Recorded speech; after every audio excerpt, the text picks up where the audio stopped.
नमस्कार मंडळी. तर तुम्ही म्हणत असाल की ही कसली भांडी पॅक करतात, ही भांड्यांच्या दुकानात काय करतात. तर आज चैतन्यचं लग्न होतं आणि त्याला आम्ही गिफ्ट घेतलं आणि आम्ही निघालो हॉलकडे. पण लग्नाला ऑलमोस्ट आम्ही लेट होतो, कारण 10 ते 15च मिनटं उरली होती लग्नासाठी. तरी आम्ही खूप गाडी पळवली, कारण आज सुट्टी नव्हती मला. त्यामुळं ऑफिसचं काम करून वगैरे लॉगअप झाल्यानंतर आम्ही निघणार होतो. आणि आम्ही जेवढा फास्ट पळवता येईल गाडी, इथे तुम्हाला सिंहगड पण दिसतंय बघा, तितक्या आम्ही फास्ट गाडी पळवत होतो. आणि फायनली आम्ही जेव्हा तिथे पोहोचलो ना, तेव्हा नुकताच नवरदेव मस्त की बसून चालला होता मंडपाकडे. तिथे गेल्यावरती नवरा नवरी आले.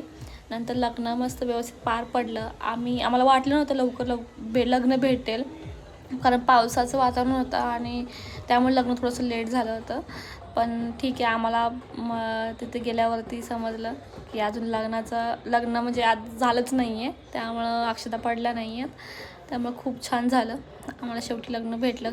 पण चैतन्य खूप रागवला होता आम्ही लेट गेले, पण दुसरा काहीच ऑप्शन नव्हता, कारण सुट्टी पण ॲप्रूव्ह होत नव्हती.